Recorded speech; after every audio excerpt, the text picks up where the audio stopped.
Okay.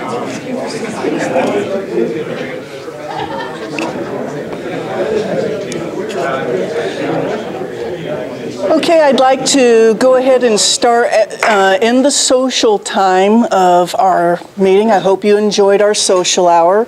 And I'd like to introduce the Kansas City American Chemical Society section. If our local section executive committee would stand up so everybody can see them. I know you're already familiar. Bill Gutile, he's going to be the chairperson, so aim all of your suggestions at him now. Eckhard Hellmuth, our counselor. John Talley, our immediate past chair, which after December will be our past chair. Sarah Leibowitz is our counselor and advisor, and who else? Jeff Woodford is our secretary for this year. Gary Clapp, our longtime treasurer and alternate counselor. Okay, did I miss somebody? Okay, I miss somebody every month. So anyway, welcome to our November meeting. We have someone who flew in special, Dr. Attilla Pavlath, to give a speech, but someone else is going to introduce him. So what do I want to say? I've lost it. Our December meeting is not going to be a meeting. We're going to continue the tradition of having it at the Boulevard Brewery on December 18th. That's a Tuesday from 5 to 8. Please come. The section is going to provide light appetizers, and then any drinks or beverages would be on your own. So I invite you there. It will be in our next newsletter. And that's all the announcements that I have that I know about.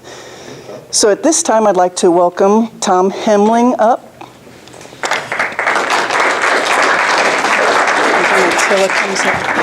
Okay.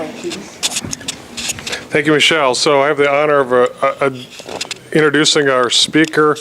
I've had the fortune of being able to work with him on a project. It's interesting. He was here 22 years ago, gave a ACS tour speaker, which I learned today he's actually given the most tour speeches of anybody in history. You have to be A1, very good, and probably 2, live a long time, which fits into his talk here, right? So Attila, as you may know, comes from Hungary, born in 1930, the same year as my mother, who passed away recently. But he grew up under the communist regime, and there was a revolt in '56, and he and his wife and 3-year-old child snuck out. There's a little small window to snuck out, and was a refugee for a while, ended up in Canada. And then the Russians did something very nice for him. They launched Sputnik, and the U.S. decided they were behind. So anyone with a good scientific mind was welcome to the U.S., and he got a position in research with Stauffer Chemical in California, which was a little bit warmer than Montreal in the winter. And then for most of his career has actually been with USDA doing research, a number of areas. I met up with him. He was doing some stuff with coatings for food products for apples. Once you cut them, they turn brown, and it's very economical if you can reduce food waste by making them not turn brown, and that technology seemed like it could fit into something that my team at De Laval was doing, and we did a project together. The interesting thing about the project was I met him. I couldn't go to the meeting. It was one of these ACS meetings, and I had something important, like it was my turn to cook at home or something like that. And so one of my colleagues went, and he listened to talk, and before I met him for breakfast, he said, no, his stuff doesn't really apply with what we're doing. So he and I had breakfast, and I'm going, no, I thought it did. So I asked him, how does this work? You work with USDA. And he said, well, they got this process called the CRADA, Cooperative Research and Development Agreement. And as a real innovator, he said, but it takes about 6 weeks with the government to get the paperwork done, 6 months. He said, we might find out in a couple experiments it doesn't work. So he reached out his hand and said, let's just shake hands, let's do a few experiments, and if those experiments work, then we'll do the bullshit.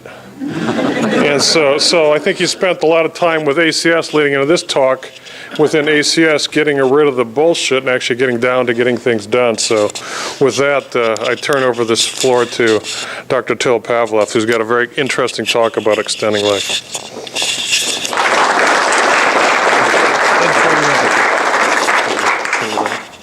Do I need a mic, or can you hear me? Mic doesn't work.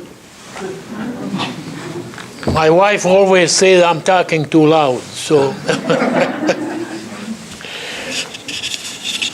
Tell the mic for the recording. It won't amplify, but we'll get a recording. Oh, all right. I'll put it here. All right. Thank you very much, ladies and gentlemen, for inviting me. It's a nice way, as they say, the criminal always return to the scene of the crime. I was here 5 years ago when you honored me with the Kenneth Spencer Award. But during my whole 50 years of ACS activities, I was working, while I did a lot of scientific work. I have some over 100 publication patents. I wrote books. One concern was always that chemistry is not getting enough credit, what it does for our everyday life. The newspapers always write the bad things.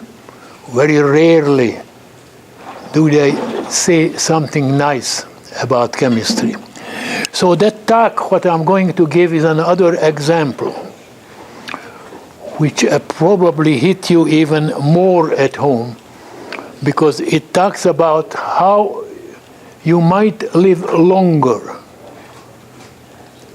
if you use the contributions of chemistry. And as you see, the title is not longer but meaningful life, because the point is that you want to have a longer life and enjoy it. If you are in wheelchair or have Alzheimer, you might not, you're still alive biologically, but that's not important. So about a couple of years ago, the Mexican Academy of Science held a symposium. It was titled Chemistry and Immortality. Now that's a little bit stronger, so I changed it, Chemistry and Extended Meaningful Life. What does chemistry do so we can enjoy life for a longer time? As Tom already said, I was born in 1930. I'm 88 years old. When I was born in Hungary, the actuary tables gave me 72. So I already 16 years over what I had, what I was promised. And if I look to today's actuary table, I say, oh, you still have about 5 more years. As I'm going further, there is always more. So I don't know whether I want to live until 100, but I'm still here. So let me give you the descriptions. What is the situation? Do we live longer? Well, it's an interesting thing. If you take the average, which one is?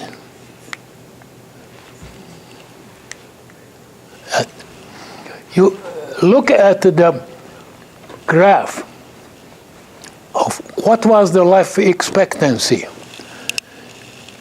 from the 1840 to, that shows 2000. It goes up.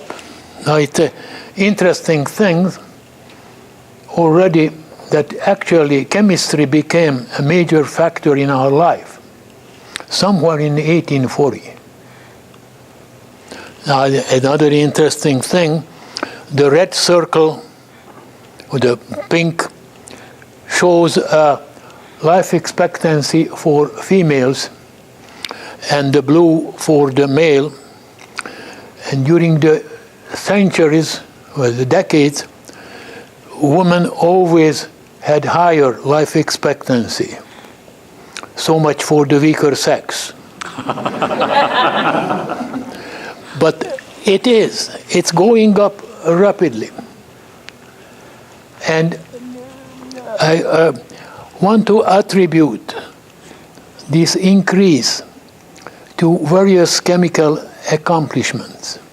Now, I want to alert you that many times when we talk about chemistry, you say, yes, chemical compounds, nitrobenzene or some other, that's chemistry.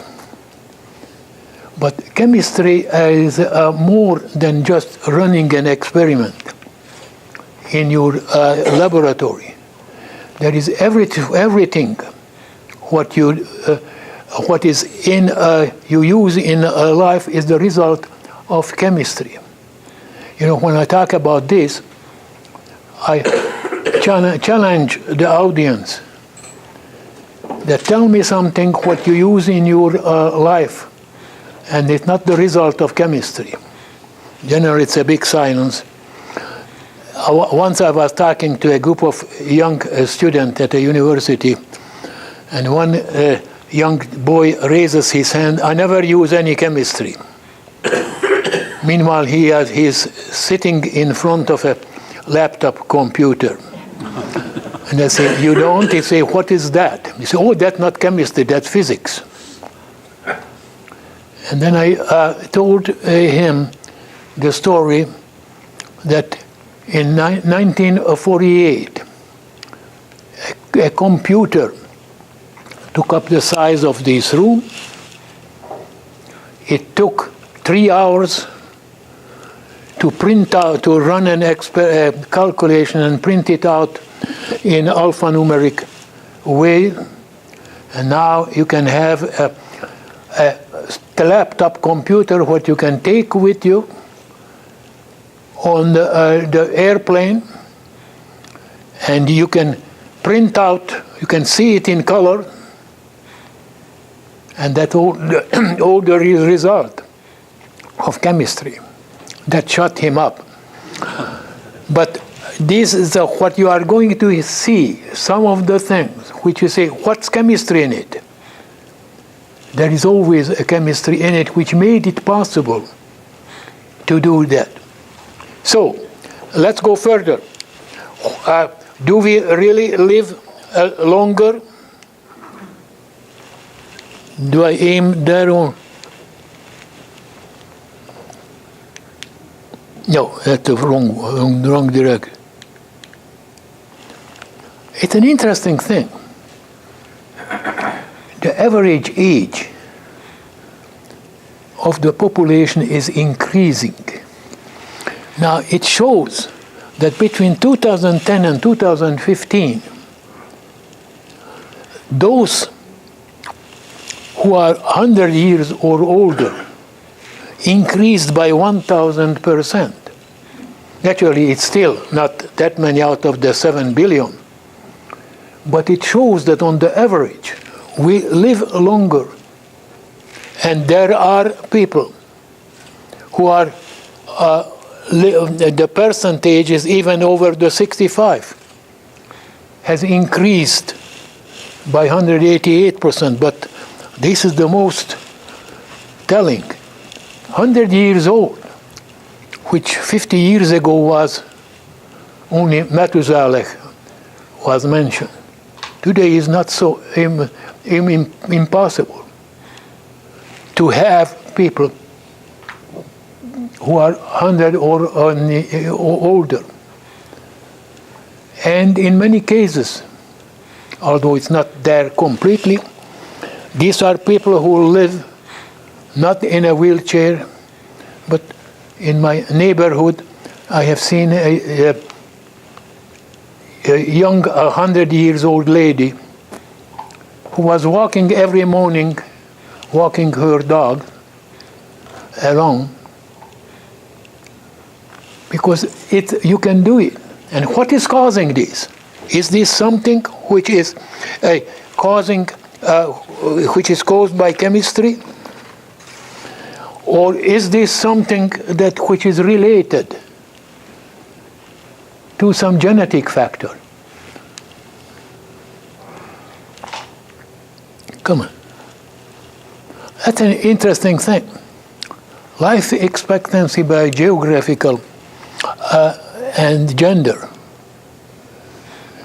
It's interesting, or you could say, well, many of the Asian people live longer.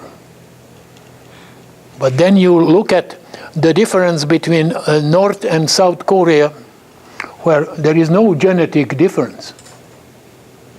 And you see a tremendous difference, 78 for South Korea and 67 in North Korea. So obviously there are other factors which are involved in these, although Japan was always credited that the lifestyle, what they do, they ate a lot of fish, they drink green tea. Unfortunately, that is changing slowly. I was involved with the Japanese Ministry of Agriculture for some 20 years and visited Japan, and we talked about this, and the older Japanese scientists say that yes, this was the way in the 50s and 60s, but slowly the younger generation is different. Instead of eating fish, they eat a hamburger at McDonald's. Instead of drinking green tea, they eat Coca-Cola. They drink Coca-Cola. And it's changing. So something has to be done also with the diet. And the diet is just one of the factors there which makes it. But what is it what chemistry can do? What is it what chemistry can help?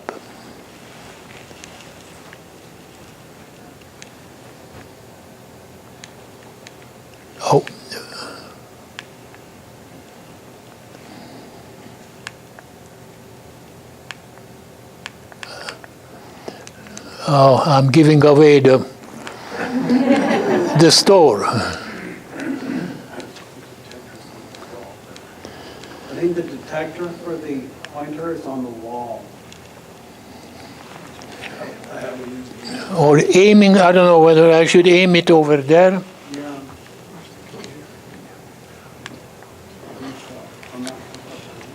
Come on.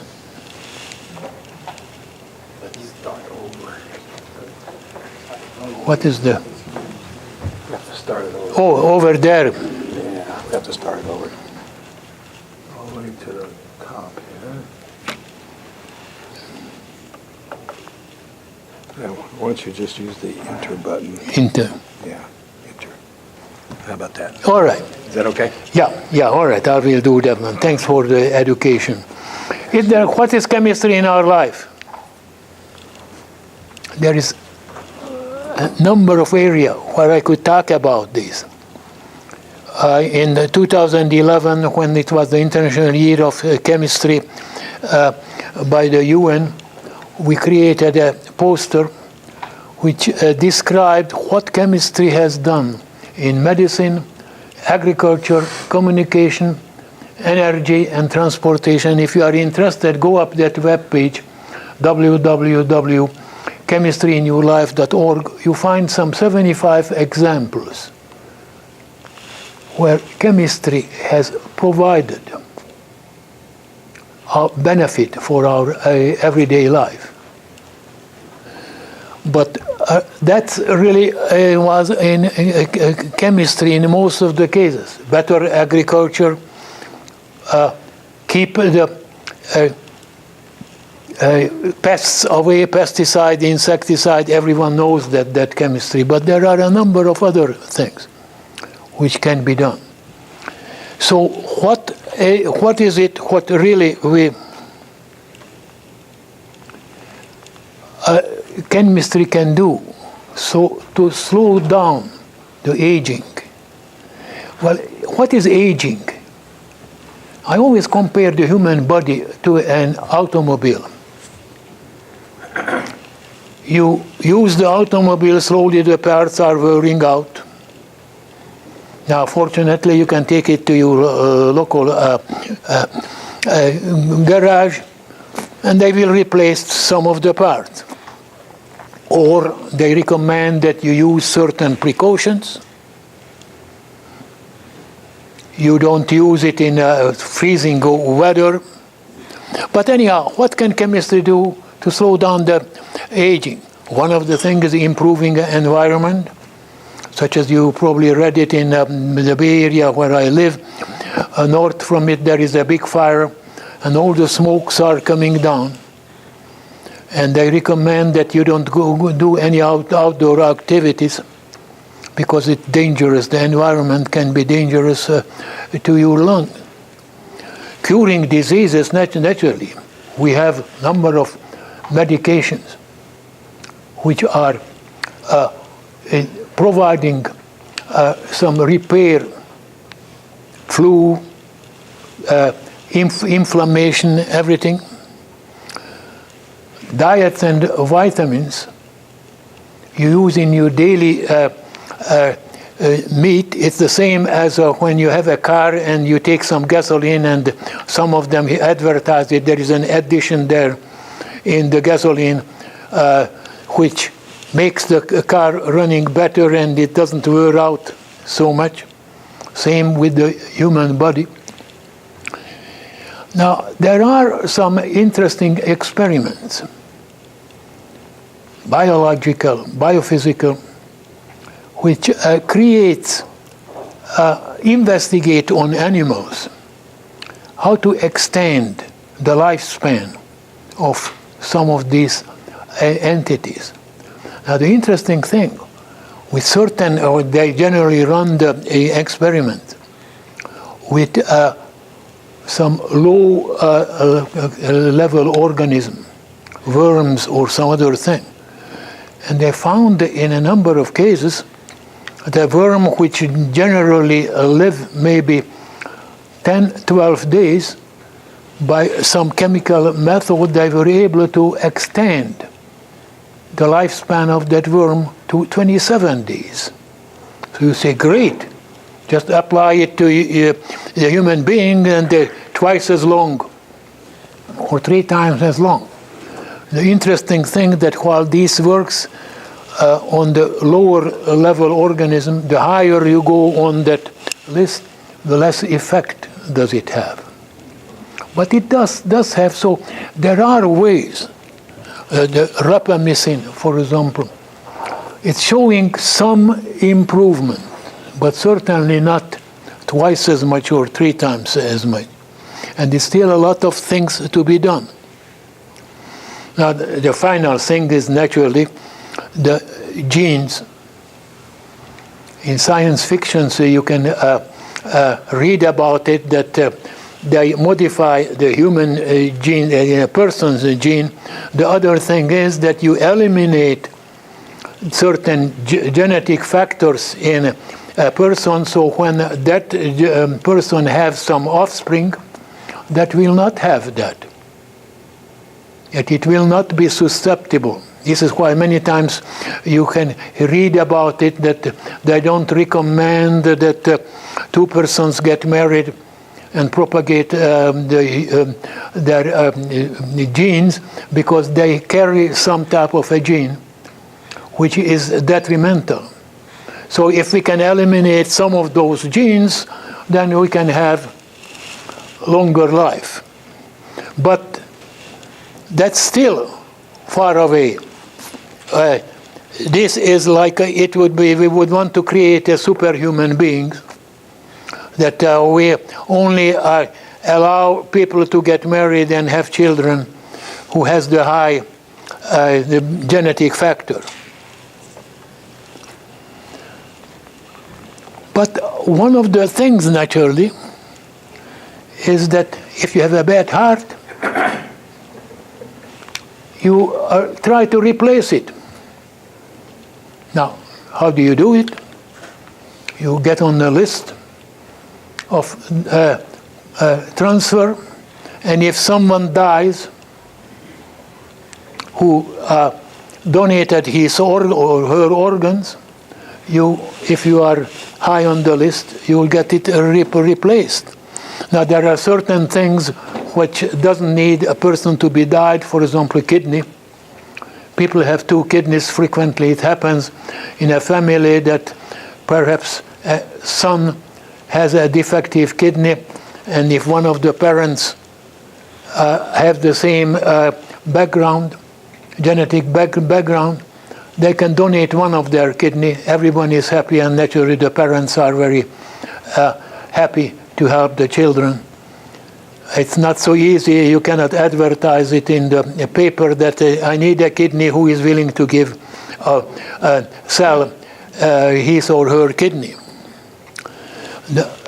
So we have a limited amount of transplant possibility. Tissue culturing, that's an interesting